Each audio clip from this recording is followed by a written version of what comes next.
Глава 1961. Испытание в изначальном мире. Раздался оглушительный гул, и вся дьявольская ци, вылившаяся из гроба, тут же устремилась обратно в него. Таким образом, вся черная ци, пронизывающая весь зал, исчезла в мгновение ика. В результате узоры на поверхности гроба стали излучать ослепительно-белый свет, создавая тревожный контраст с чернильно-черным телом гроба. Однако белый свет вспыхнул всего на несколько вдохов, прежде чем тут же потускнел. Прямо в этот момент из гроба раздалось жужжание, и сотни древних серебряных рун вырвались наружу, прежде чем сформировать 6 массивных мерцающих серебряных выступов наверху. Все это были проекции гуманоидных дьявольских существ разного физического описания. Эти серебряные выступы появились только на мгновение, прежде чем они также распались на точки серебряного света. В следующее мгновение из гроба раздался слабый стон, и появилась рука, закованная в черные доспехи. Сразу после этого из гроба медленно поднялась на ноги стройная воительница в черной броне. Мало того, что эта бронированная воительница была одета в древние черные доспехи, на ней также был угрожающий шлем с забралом, который скрывал все, кроме ее ясных голубых глаз. «Сестра Лю Цзи, какую часть своей силы ты можешь направить через этого клона?» — спросила Юань Ча с обеспокоенным взглядом, как только появился воин в доспехах. «Мои возможности все еще будут несколько ограничены в этом царстве, но я смогу направить через этот клон около 20% своей силы, чего будет достаточно, чтобы справиться со всеми врагами ниже уровня Великого Вознесения», — ответил стройная воительница в древних доспехах. «Я вижу, 20% твоей силы действительно будет достаточно, чтобы доминировать над любым представителем человеческой расой. Ты проснулась как раз в нужное время, сестра.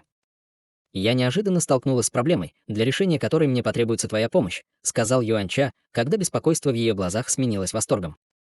«А? В чем проблема? Подожди, похоже, ты здесь не одна. Кто находится на этой всеохватывающей плите? Может быть, Дулонг тоже спустился в царство духов?»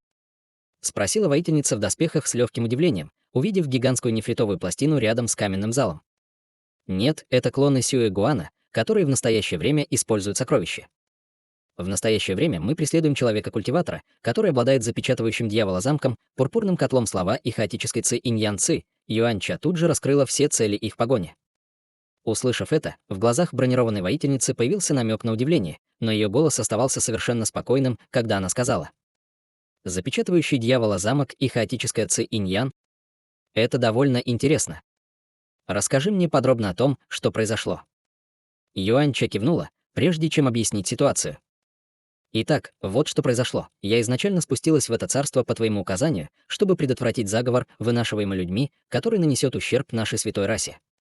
Однако во время этого процесса Юань Ча потребовалось около 10 минут, чтобы, наконец, рассказать всю историю, после чего на ее лице появилась кривая улыбка, когда она вздохнула. Таким образом, мы можем только продолжать преследовать это человеческое отродье. Этому Сюэ Гуану явно нельзя доверять.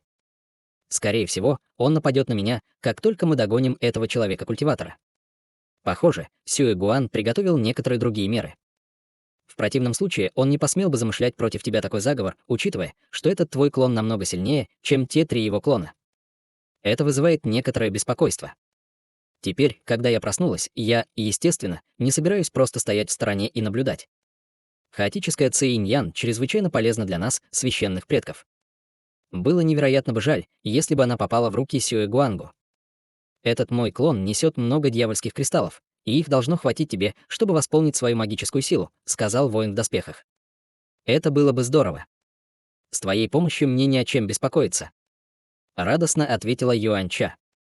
Месяц спустя перед Хань Ли появился гигантский горный хребет, окутанный огромным пространством мутного серого тумана. Мало того, что этот туман был чрезвычайно плотным, он, казалось, бесконечно простирался в небеса, и конца ему не было видно. Хань Ли в настоящее время сидел в треугольной лазурной летающей повозке с закрытыми глазами и медитировал, держа в каждой руке по первоклассному камню духа. Когда лазурная летающая повозка приближалась к горному хребту, Хань Ли, казалось, что-то почувствовал и медленно открыл глаза. «Наконец-то я здесь. Это должен быть легендарный конец южного неба». Как и ожидалось от сверхформации, которая столько лет защищала человеческий род, если бы не тот факт, что ограничение было сильно ослаблено слиянием 2 миров, скорее всего, будет очень трудно пройти через это место, пробормотал Хань Ли, прежде чем снова закрыть глаза. Все это время его лазурная летающая повозка продолжала двигаться вперед, без малейшего колебания погружаясь в туман. Через полдня сюда же прибыли каменный зал и гигантская нефритовая плита.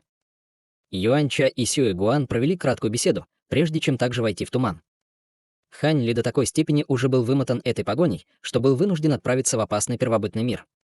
И, естественно, у его преследователей не было причин отказываться от продолжения этой погони. Юаньча и Сюэ Гуан с каждым днем хотели разделаться с Хань Ли все сильнее.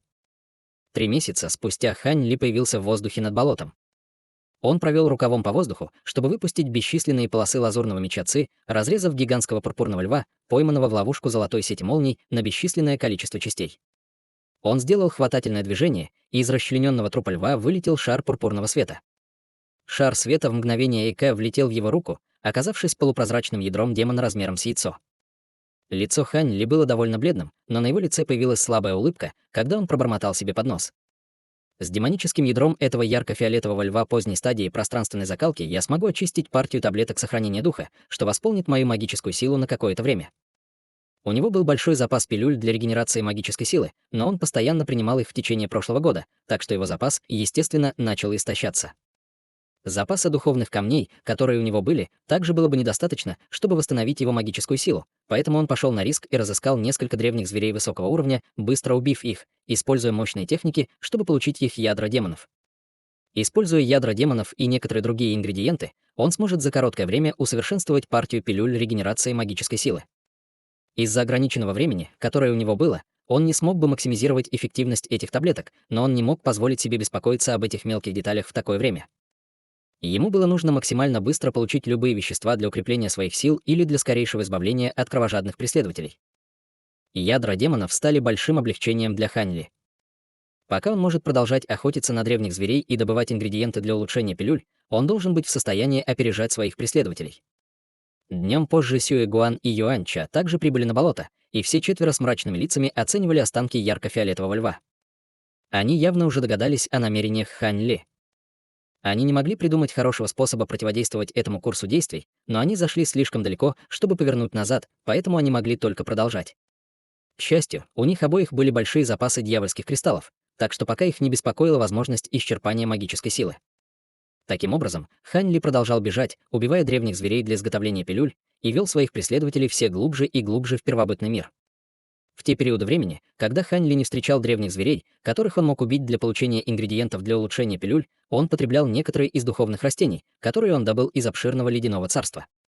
Каждое из этих духовных лекарств имело разные эффекты, но все они содержали чрезвычайно чистую духовную ци. Прямое потребление было довольно пустой тратой времени, но они все же служили для восполнения части его магической силы. Однако это привело к тому, что в его теле накопилось множество различных лекарственных эффектов, что было весьма вредно.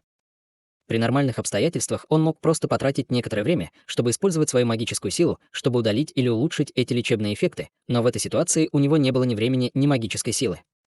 Таким образом, он мог только временно подавить эти лечебные эффекты и обратиться к ним позже.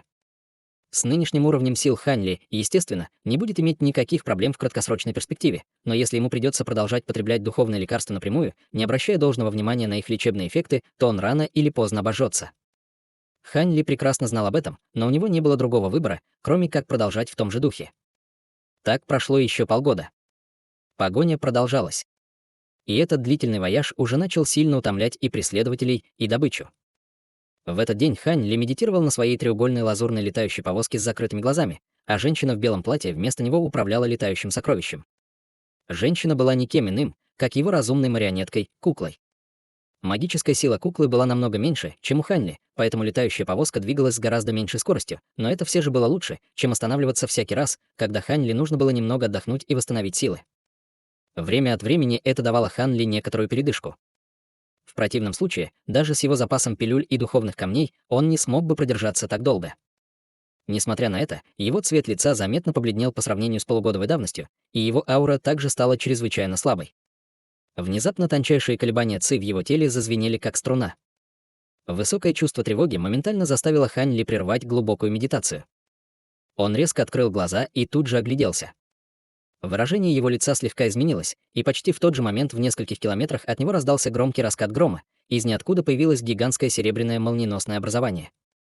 Затем из центра строя на фоне оглушительного грохота выскочила дородная фигура.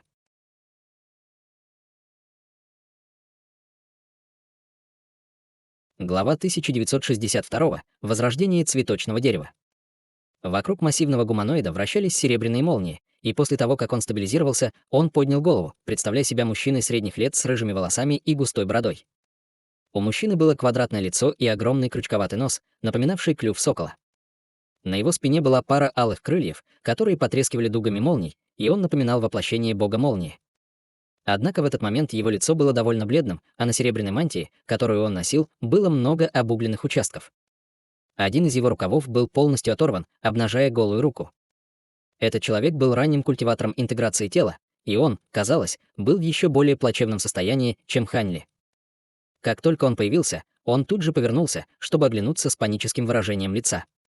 Как только Хань Ли увидел этого человека, его сердце екнуло от шока, и он не мог не воскликнуть. «Это ты».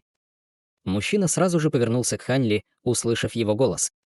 При виде Хань Ли на его лице также появилось шокированное выражение.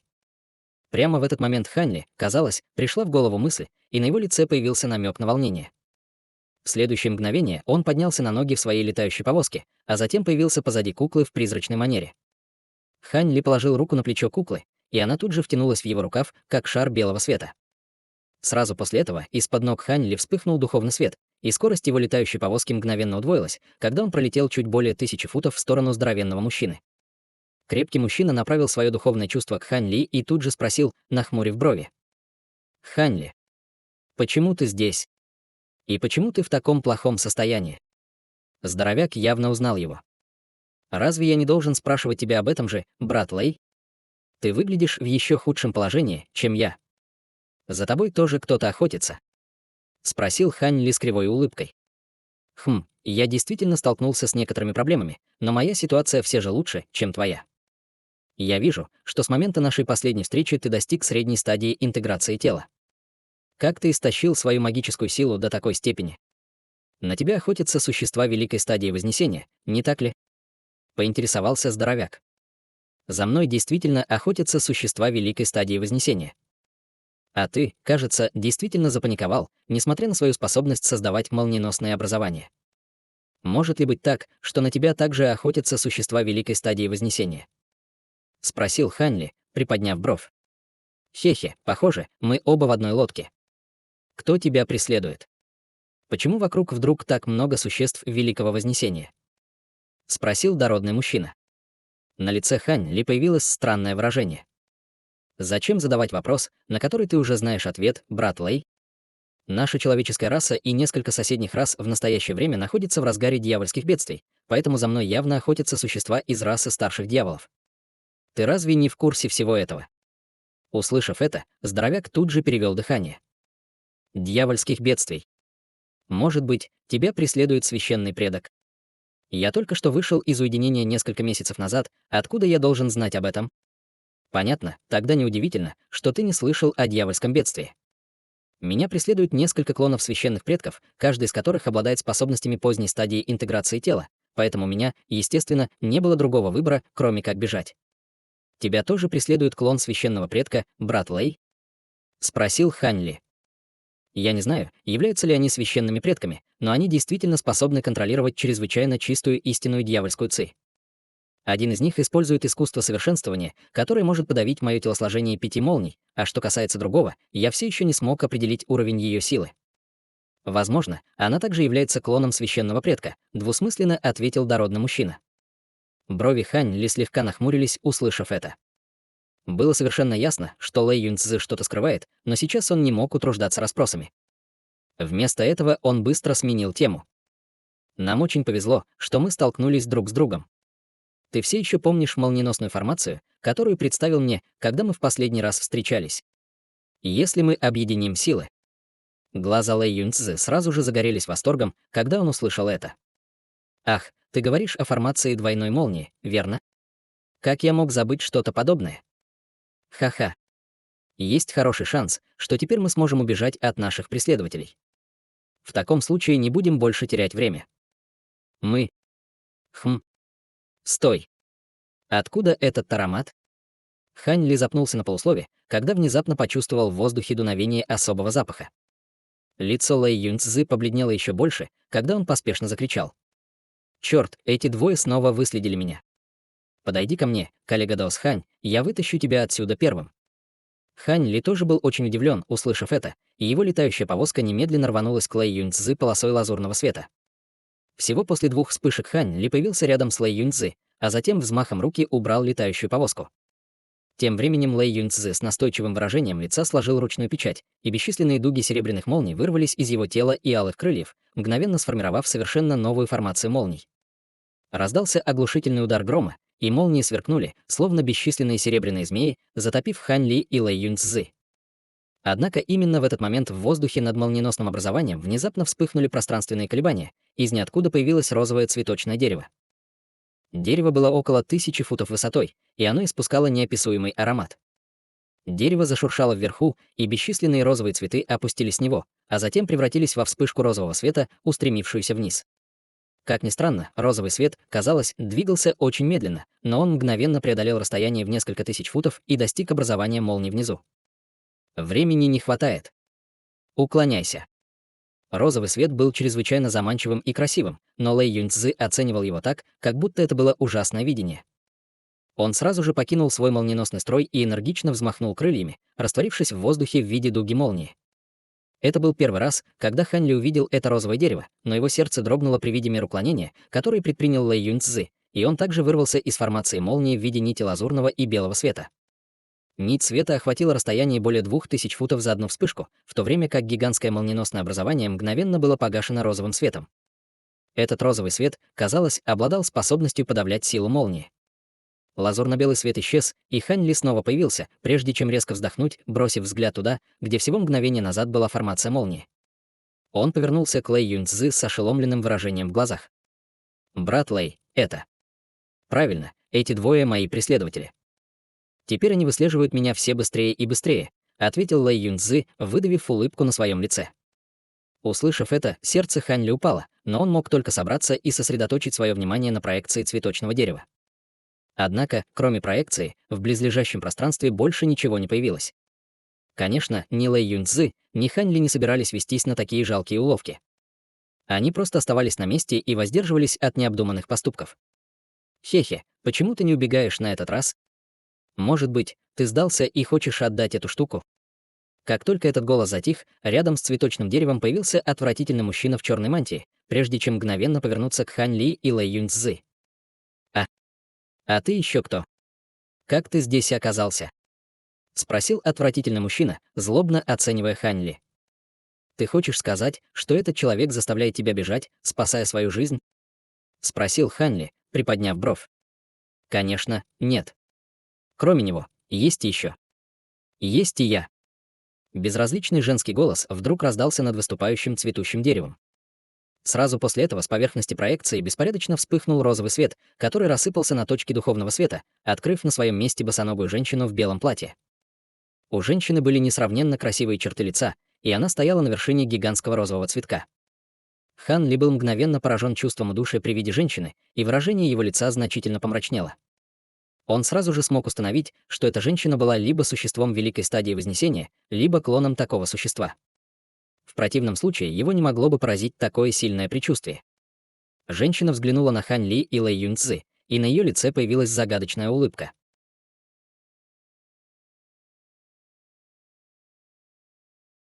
Глава 1963. Разоблачение. «Так что ты скажешь? Ты передумал, коллега Даос? Ты бежал от меня больше месяца только из-за простого духовного цветка. Этот цветок небесного облака бесполезен для тебя. Так как насчет того, чтобы ты передал его мне? А я в этом случае пощажу твою жизнь», предложила женщина к большому гневу и огорчению Лэй Юньцзы. Цветок небесного облака — чрезвычайно ценный духовный предмет. Возможно, сейчас он мне не нужен, но обязательно наступит день, когда он мне пригодится. Если хочешь, чтобы я передал его тебе, то ты будешь разочарована. Лэй Юньцзы холодно фыркнул в ответ. Вместо того, чтобы прийти в ярость, женщина оставалась спокойной и заметила: «Кажется, ты очень уверен в своих молниеносных построениях. Хе-хе, почему бы мне не быть уверенным в себе? Если у тебя есть возможность поймать меня, то как мне удавалось убегать от тебя больше месяца?» Лэй Юньцзы холодно усмехнулся, по-видимому, отбросив всю свою настороженность по отношению к женщине. Ужасный мужчина в черной мантии тут же вспыхнул от ярости. «Сукин сын! Да ты просто мерзкий наглец! Как ты смеешь так говорить с госпожой Баахуа? Заткнись, ты шумная комнатная собачка. Если бы у тебя не было этой женщины, чтобы защитить тебя, я мог бы легко убить тебя. Лэй Юньцзы сказал холодным насмешливым голосом. Услышав это, отвратительный мужчина пришел в еще большую ярость. Он свирепо зарычал, готовясь броситься на Лэй Юньцзы, но женщина остановила его. «Отойди, Хея. Ты действительно не ровня этому наглому даосу». Мужчина сделал, как ему сказали, но на его лице появилось возмущенное выражение. «Но госпожа Баахуа, он. Ты против моих приказов?» — спросила женщина, приподняв бровь. «Что вы? Я бы никогда не посмел. Простите меня за мой бездумный проступок», — поспешно ответила Хея в панической манере. Взгляд Баахуа задержался на нем еще на мгновение, прежде чем она равнодушным голосом предупредила. «Не позволяй этому повториться». Хея поспешно утвердительно кивнул. Хань Ли оценивал все со стороны, и в его глазах мелькнул намек на недоумение при виде человека в черной мантии. Это был явно первый раз, когда он видел этого человека, но по какой-то причине его аура была довольно знакомой. Хань Ли чувствовал, что ощущал эту ауру когда-то в прошлом, и это, естественно, вызывало у него некоторое недоумение. Однако сейчас явно было неподходящее время для размышлений о чем-то подобном. Теперь его главным приоритетом было сбежать из этого места вместе с Лэй Юньцзы. Учитывая его понимание способностей Лэй Юньцзы, он не слишком беспокоился. Пока Лэй Юньцзы заранее готовился, он мог телепортировать их обоих в одно мгновение. Даже если бы женщина была существом великой стадии Вознесения, она не смогла бы их остановить. В противном случае Лэй Юньцзы не сталкивался бы с таким непостижимо могущественным врагом с такой уверенностью. Пока эти мысли проносились в голове Хань Ли, женщина снова заговорила. «Ты сам изобрел эту технику формирования молнии, верно, Даос Лэй? Техника очень глубокая, и только кто-то с телосложением 5 молний, как ты, сможет максимизировать ее силу.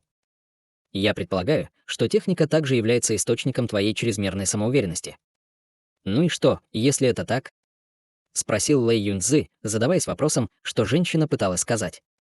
«Твои формирования молниеносной телепортации включают в себя силы пространства и молнии, что позволяет тебе телепортироваться на десятки тысяч километров за раз. Но совместить эти два типа сил не так-то просто. Тебе удалось изобрести эту технику только случайно, ссылаясь на некую секретную технику, да?» Баахуа продолжила. Выражение лица Лэй Юньцзы слегка изменилось, когда он услышал это, но он промолчал и продолжал холодно оценивать женщину. Женщина усмехнулась, прежде чем продолжить.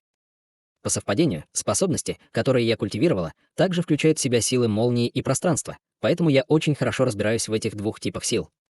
Лэй Юньцзы, наконец, не мог не спросить. «Что ты пытаешься сказать?» «Я уверена, ты уже заметил, что мне требуется все меньше и меньше времени, чтобы выследить тебя. Возможно, еще несколько раз, и я полностью разберусь с твоей молниеносной формацией, и она будет совершенно неэффективна против меня. Я уже установила следящую метку в твоем теле, так что, если ты не сможешь телепортироваться за миллионы километров сразу, это будет только вопросом времени, когда я тебя выслежу. Я говорю тебе все это сейчас потому, что я не хочу терять время. Именно поэтому даю тебе последний шанс. В противном случае у меня есть сокровище, в котором так уж получилось, что не хватает нескольких душ стадии интеграции тела. Я была бы не против взять тебя, чтобы усилить сокровище, сказала женщина спокойным голосом. Лицо Лэй Юньцзы побледнело еще больше, когда он услышал это, и на его лице появилось нерешительное выражение. Баахуа не собиралась торопить его с решением, вместо этого решив обратить свое внимание на Хань Ли. Глаза женщины были ясны, как вода, но Хань Ли внезапно поразила леденящая кровь ощущение, как будто он лежал перед ней полностью обнаженным. Это был явный признак того, что духовное чутье женщины было гораздо сильнее, чем у него. Хань Ли немедленно активировал свою технику великого развития и технику очищения духа одновременно, распространив свое духовное чувство по всему своему телу, и только тогда он смог едва отогнать это тревожное чувство. Однако этого короткого мгновения было достаточно, чтобы спина Хань Ли залилась холодным потом. Его духовное чувство уже было близко к среднему культиватору Великого Вознесения, а это означало, что эта женщина, скорее всего, была чрезвычайно могущественным существом даже среди существ Великого Вознесения. Однако то, что произошло дальше, еще больше удивило Хань Ли.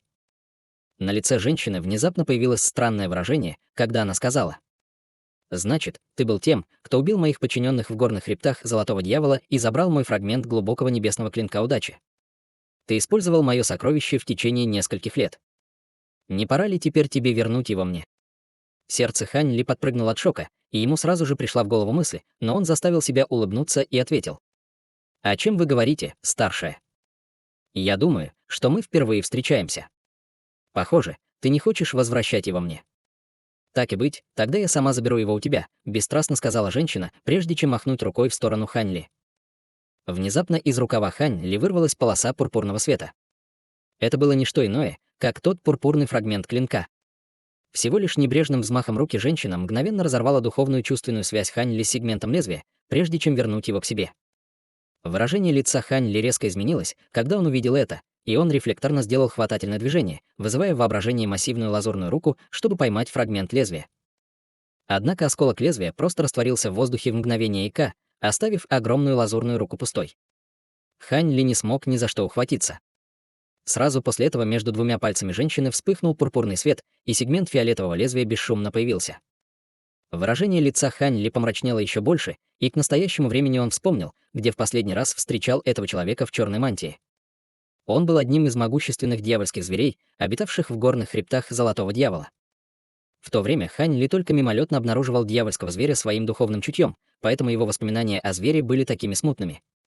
Он действительно получил этот фрагмент клинка внутри горных хребтов Золотого Дьявола, так что эта женщина, скорее всего, была священным предком, скрывающимся в этих горных хребтах. Хань Ли очень не хотелось расставаться с этим могущественным сокровищем, но сейчас было не время зацикливаться на чем-то подобном. Это действительно фрагмент клинка глубокой небесной удачи. У меня было это сокровище так долго, что я даже забыла, как долго оно было со мной. Даже если ты замаскируешь его ауру, ты не сможешь меня одурачить. Хее, у тебя пока нет хорошего спасательного сокровища, можешь взять этот фрагмент клинка. Ко всеобщему удивлению, женщина бросила осколок лезвия мужчине в черной мантии. Мужчина в черной мантии рефлекторно схватил сокровище и на мгновение запнулся, прежде чем немедленно отвесить ликующий поклон женщине. «Спасибо за вашу доброту, госпожа Баахуа». Хань Ли, естественно, был очень расстроен, увидев это, но ничего не мог с этим поделать. К его удивлению, женщина больше не вникала в этот вопрос. Вместо этого она повернулась к Лэй Юньцзы и спросила. «Ты принял решение. Готов ли ты вечно страдать из-за бесполезного духовного лекарства?» Лэй Юньцзы слегка вздрогнул, услышав это, и нерешительность исчезла с его лица, когда он вздохнул. «Если бы ты сказала мне это раньше, у меня не было бы другого выбора, кроме как передать цветок». Однако Лэй Юньцзы внезапно взмахнул крыльями и сложил ручную печать, когда говорил. Раздался оглушительный удар грома, когда бесчисленные дуги серебряных молний вырвались из его тела. В следующее мгновение он исчез на месте, прежде чем снова появиться рядом с Хань Ли в огромном молниеносном образовании размером в несколько десятков футов. «Уходим!» — закричал он, и Хань Ли без колебаний влетел в строй, как только он появился. Человек в черной мантии издал яростный рев, увидев это, и сделал хватательное движение, чтобы вызвать гигантский черный топор, прежде чем яростно обрушить его на молниеносную формацию. Огромный топор вырвался вперед, угрожая разорвать пространство на своем пути, когда он мчался по воздуху.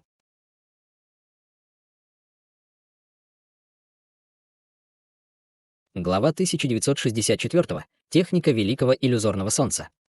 Однако было уже слишком поздно. Проекция черного топора действительно была очень мощной, но Лэй Юньцзы уже перехватил инициативу. Раздался холодный хрип, и внутри молниеносной формации вспыхнули пространственные колебания, после чего он и Хань Ли внезапно исчезли во вспышке серебряной молнии. Проекция черного топора разорвала формацию молнии на части, но Хань Ли и Лэй Юньцзы в этот момент уже нигде не было видно. Баахуа не остановила мужчину в черной мантии от нападения, но и не собиралась вмешиваться. Она лишь слабо вздохнула, прежде чем закрыть глаза, как будто что-то почувствовала. На лице Хэйе появилось возмущенное выражение при виде его неудачной атаки, но он не осмелился ничего сказать, опасаясь огорчить Баахуа. Спустя долгое время Баахуа снова открыла глаза и сказала. «Я полностью вычислю его молниеносную формацию после 5 или 6 раз. Я уже сузила несколько возможных направлений телепортации.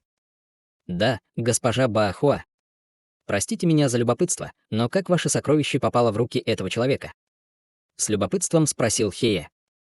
Один из фрагментов моего клинка глубокой небесной фортуны был украден одной дьявольской обезьяной в горных хребтах Золотого Дьявола. Когда я проснулась и выследила укрытие обезьяны, она уже была убита, поэтому фрагмент клинка, естественно, забрал тот, кто убил обезьяну. За это время многие существа небесного облака отправились в горные хребты, так что это должен был быть один из них, кто убил ее. В то время у меня было соглашение с 13 великими старейшинами небесной облачной расы, поэтому я не могла прочесать их территорию, чтобы найти сокровище. Я никогда не думала, что оно могло попасть в руки человека, и я не знаю, как ему удалось попасть в горные хребты Золотого Дьявола. Тогда я считала, ни у кого точно нет возможности забрать там мое сокровище, Баахуа спокойно объяснила. Понятно. Я сталкивался с некоторыми из этих существ небесной облачной расы в прошлом, но я не думал, что среди них был кто-то, способный убить эту дьявольскую обезьяну стадии интеграции тела, сказал Хее, позабыв почтение. И тут же в его глазах вспыхнул страх. Хорошо, хватит разговоров на эту тему, давай теперь сосредоточимся на защите цветка небесного облака. Отбросив все остальное, этот цветок сам по себе сможет подавить некоторые из моих травм, поэтому мы не можем позволить ему ускользнуть. Кроме того, результаты моего гадания показали, что духовное лекарство, которое я ищу, кажется, тоже находится в этой области. Обязательно следи, Хие. Если ты сможешь помочь мне найти духовное лекарство, которое мне нужно, чтобы я могла, восстановив все свои силы, я обязательно щедро вознагражу тебя, пообещала Баахуа. Будьте уверены, госпожа. Я сделаю все, что в моих силах, чтобы помочь вам отследить это духовное лекарство. Жаль, что вы не смогли точно определить, что это за лекарство, с помощью вашего гадания.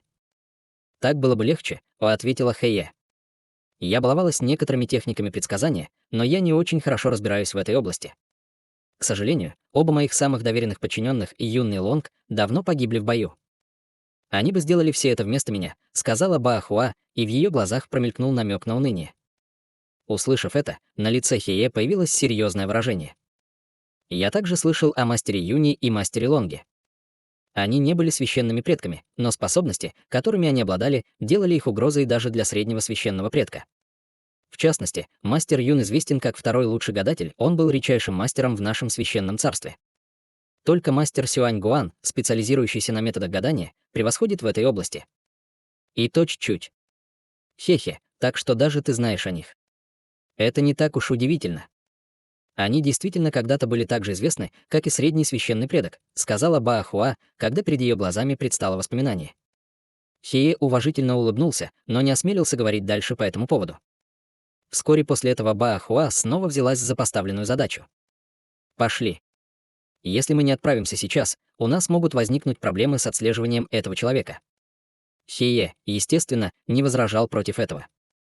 Он дал утвердительный ответ, почтительно поклонившись, а затем мгновенно полетел на гигантский цветок, стоя примерно в 10 футах позади Баахуа. Баахуа провела рукавом по воздуху, и гигантский цветок под ее ногами закрутился на месте, испуская бесчисленные вспышки розового света, а также специфический аромат. Затем розовый свет исчез, и гигантского цветка нигде не было видно. После этого гигантский цветок появлялся еще в нескольких местах, но каждый раз сразу же исчезал. Когда около 4 часов спустя гигантский розовый цветок появился в воздухе над густым лесом, Баахуа внезапно издала слабый вскрик удивления. Сразу же после этого из цветка вновь появились Хeye и Баахуа. «Вы выследили этих двоих, госпожа?» — восторженно спросил Хeye. «Нет, но, похоже, мы столкнулись с несколькими неожиданными гостями», — ответила Баахуа, глядя вдаль. «Гости?» Хeye был весьма озадачен этим. Он тоже поспешно бросил взгляд в том же направлении, но ничего не увидел, хотя прилагал все свои усилия. Однако в следующее мгновение духовный свет вспыхнул в этом направлении, и два шара белого света появились без всякого предупреждения, прежде чем прибыть в близлежащее пространство, двигаясь с невероятной скоростью. Это всеохватывающая плита и зал каменного дьявола. Сразу же воскликнул Хие, увидев два массивных объекта внутри шаров белого света, и на его лице появилось странное выражение. Баахуа тоже со сложным выражением лица оценивала два сокровища, но в ее глазах был отчетливо холодный взгляд. Люди внутри двух сокровищ, естественно, тоже заметили Баахуа, и их выражения резко изменились, когда они поспешно остановили свои сокровища. Сразу после этого вспыхнули пространственные флуктуации, и появились 4 гуманоидные фигуры. Они были никем иным, как клонами Юаньча и Сюэгуана, и все они оценивающе смотрели на Баахуа с напряженными лицами. «Сестра Баахуа, я не ожидала встретить тебя здесь», — сказал Юаньча довольно жестким и неудобным голосом. «Юаньча, я тоже не думала, что увижу тебя снова, особенно в этом царстве духов. Похоже, священная жатва уже началась. Однако я не думаю, что тебе уместно называть меня сестрой», — сказала Баахуа спокойным голосом. Услышав это, лицо Юаньча мгновенно побледнело. 3 клона Сюэ Гуан уже проклинали свою неудачу, как только узнали Баахуа, и когда Баахуа бросил на них свой ледяной взгляд, они могли только вызвать улыбки на своих лицах, в то время как один из них сказал в уважительной манере: «Сюэ Гуан отдает дань уважения госпоже Баахуа. Хм, ты, кажется, стал более могущественным. Это впечатляет, что ты смог вырастить так много клонов. Мне просто не хватает нескольких слуг. Вас троих будет достаточно», — холодно сказал Баахуа. Лица 3 клонов Сюэ Гуана тут же побледнели, услышав это. Они взглянули друг на друга, казалось, мгновенно пришли к решению, сразу же бросившись обратно в нефритовую пластину 3 вспышками черной ци. Из всеохватывающей плиты вырвался ясный звенящий звук, и черно-белая ци вырвалась из сокровищницы в безумии, образовав гигантскую диаграмму тайчи, которая исчезла во вспышке. Всеобъемлющая плита действительно является очень могущественным сокровищем. Но, к сожалению, твоего истинного тела здесь нет, и ты не являешься владельцем этого сокровища. Не думаешь ли ты, что слишком наивно с твоей стороны питать надежды проделать такое прямо у меня под носом? Выражение лица Баахуа помрачнело, когда она сделала хватательное движение одной рукой. Внезапно одно из 7 палящих солнц в небе резко начало быстро расширяться. Солнце исказилось и слегка расплылось, после чего из воздуха появилось белое солнце диаметром более 10 тысяч футов. Белое солнце излучало мерцающий свет, а также палящий зной, мгновенно повышавший температуру окружающей среды более чем в 10 раз. Это было так, как будто она действительно притянула к себе солнце издалека. Техника великого иллюзорного солнца. Воскликнула Юань-Ча, когда выражение ее лица резко изменилось. Баахуа бросила на нее холодный взгляд, но промолчала, указывая пальцем на гигантское солнце в воздухе. Раздался оглушительный грохот, когда солнце медленно вращалось, выпуская бесчисленные белые нити света, которые пронзали пространство и охватили всю область видимости. Юань-Ча подняла руку, чтобы вызвать древнее черное зеркало, которое превратилось в полупрозрачный световой барьер, защищающий ее.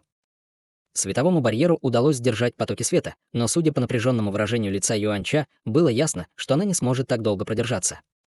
На расстоянии более 10 тысяч футов нити света пронзили пространство в определенной области, и раздался оглушительный грохот, вслед за которым из воздуха упала гигантская нефритовая пластина.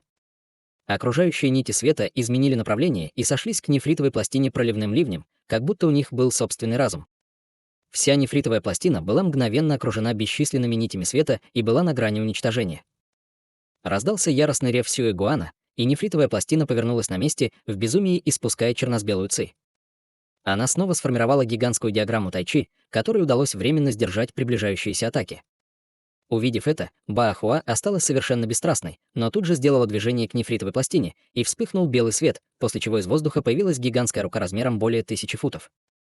Рука растопырила свои 5 пальцев, и обжигающее белое пламя вспыхнуло по всей ее поверхности, когда она схватилась за нефритовую пластину снизу.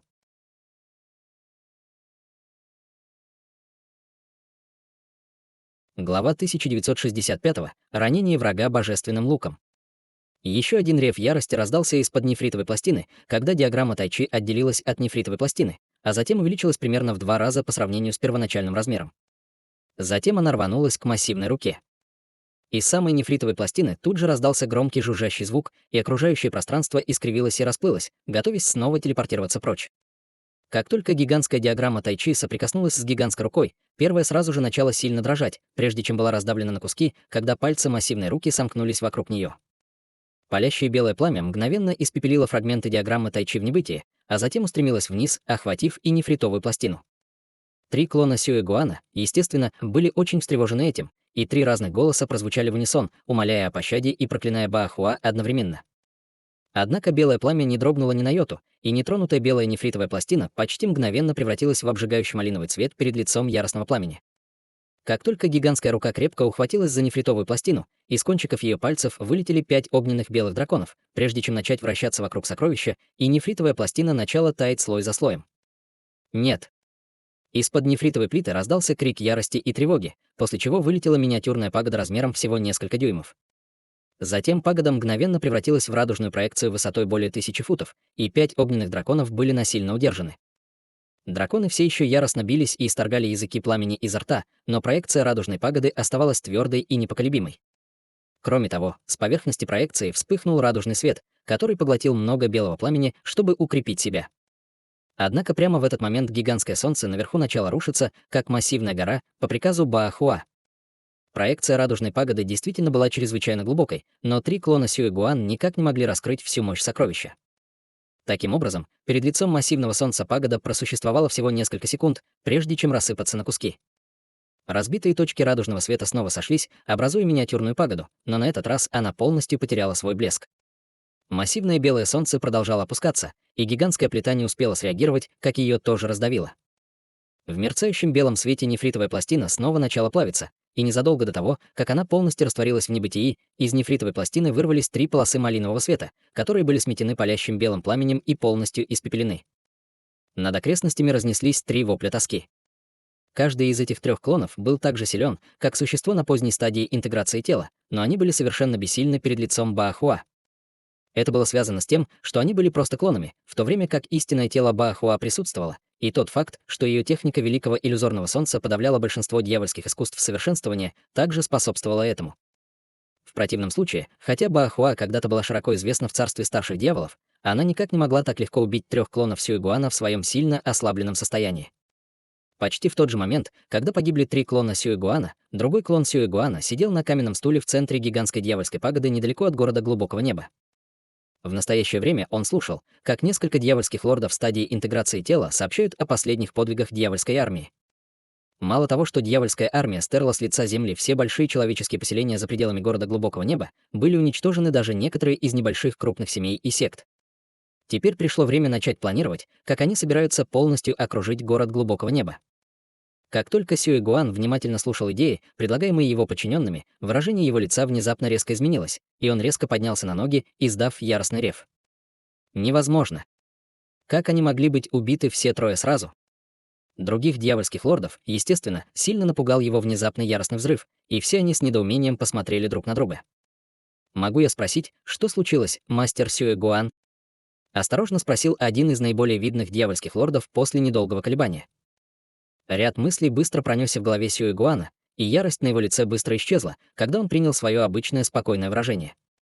«Я послал 3 своих охранников, чтобы они кое-что для меня сделали, и вложил в них часть своего духовного чутья, но они облажались. Впрочем, ничего страшного, я просто пришлю других, чтобы они выполнили свою работу». Этот двусмысленный ответ оставлял желать лучшего, но другие дьявольские лорды, естественно, не осмеливались дальше совать нос. Таким образом, они могли только сменить тему и снова начать обсуждать свои планы по окружению города Глубокого Неба. Что касается Сюэгуана, он снова сел на стул со спокойным выражением лица, как будто этот взрыв ярости на самом деле был ничем иным, как мгновенной потерей самообладания. Глубоко внутри Багровой реки в царстве старших дьяволов без всякого предупреждения раздался яростный рев. Громовой рев заставил воду в озере сильно заколебаться, но внезапно голос резко оборвался, и больше не было слышно никаких звуков. В царстве духов световой барьер, образованный черным зеркалом Юаньча, также немедленно разрушился, как только на него опустилось гигантское солнце. Палящее белое пламя, выпущенное солнцем, беспощадно устремилось вниз, и лицо Юаньча побледнело еще больше, когда она панически звала на помощь. Черный свет внезапно вспыхнул из каменного зала внизу, и гуманоидная фигура появилась позади Юаньча в призрачной манере, прежде чем поднять пару тонких рук в воздух. Золотая бусина размером с кулак вылетела вперед, а затем во вспышке исчезла в гигантском солнце. Раздался сокрушительный грохот, и внутри гигантского солнца внезапно взорвалась вспышка золотого света. При этом на солнце образовалась огромная дыра диаметром около 100 футов. В отличие от огромных размеров белого солнца, такая дыра, естественно, была довольно незначительной. Тем временем черная гуманоидная фигура внезапно превратилась в шар черного света. Затем шар света пронесся, захватив Юаньча, прежде чем полететь в дыру в солнце на невероятной скорости. Лю Цзи. Зрачки Баахуа слегка сузились при виде черной гуманоидной фигуры, и ее спокойное выражение лица сменилось выражением холодной ярости, когда она сделала хватательное движение вниз обеими руками одновременно. 2 цветочных лепестка отделились от гигантского цветка под ее ногами и устремились к ее рукам. Лазурный свет вырвался из ее рук, и один из лепестков цветка превратился в гигантский зеленый лук, а другой принял форму длинной белой стрелы. Движения Баахуа казались довольно медленными и вялыми, когда она натягивала лук, но она не удосужилась прицелиться, прежде чем выпустить стрелу. Как только стрела покидала лук, она превращалась в полосу белого света, которая мгновенно исчезала на месте. Только тогда Лю Цзи появилась на другой стороне гигантского белого солнца вместе с Юаньча, и сразу же рядом с ней раздался резкий визг. Услышав это, ее сердце дрогнуло, и она тут же выпустила 8 маленьких кристаллических щитов во вспышке синего света. Все щиты были полупрозрачного синего цвета, как будто они были выкованы из ледникового льда, и они мгновенно появились перед Лю Цзи, сложенными один за другим. Резкий визг резко оборвался, когда полоса белого света появилась перед 8 щитами, а затем снова исчезла во вспышке. В следующее мгновение раздалась череда хрустящих тресков, и 8 маленьких щитов взорвались в унисон. Лю Цзи отшатнулась назад, и было видно, что в ее груди пробита дыра толщиной с большой палец. Затем из раны вырвался шар белого пламени, прежде чем окутать все ее тело. Несмотря на это, Лю Цзи оставалась совершенно невозмутимой. Она резко открыла рот, чтобы выпустить шарик эссенции крови, который превратился в облако кровавого тумана, быстро распространившееся по воздуху. Затем последовала удивительная сцена. Когда кровавый туман соприкоснулся со свирепым белым пламенем, последнее мгновенно погасло. Однако у Лю Цзи не было времени обратить внимание на собственную рану, поскольку она быстро поставила ручную печать. Черный свет снова вырвался из ее тела, охватив Юаньча, прежде чем унестись вдаль. Шар черного света быстро исчез вдалеке после всего лишь пары вспышек, оставив Баохуа смотреть на него с мрачным выражением лица. Прямо в этот момент пятицветный свет внезапно начал вращаться вокруг каменного зала, оставленного Лю Цзи и Баохуа, и бесчисленные руны в бешенстве вырвались вперед, образуя гигантское образование внизу. Каменный зал находился в центре формации и собирался телепортироваться прочь. Холодный свет вспыхнул в глазах Баохуа, когда она увидела это. Может, они и ушли, но вам двоим так не повезет. Как только ее голос стих, лук в ее руке исчез, и она указала пальцем на каменный зал издалека. Гигантское солнце в воздухе мгновенно превратилось в белую огненную преграду, закрывшую все небо, и в то же время под каменным залом появился еще один гигантский розовый цветок. Полоса розового меча Ци вылетела из цветка, прежде чем ударить гигантское образование с безошибочной точностью, и образование мгновенно рухнуло, тем самым предотвратив попытку каменного зала телепортироваться прочь. Из каменного зала донеслись два низких рева, и он разделился на две части, прежде чем превратиться в пару серых каменных гигантов. Гиганты угрожающе ударили себя в грудь, но они явно очень настороженно относились к Баохуа и не осмелились напасть на нее.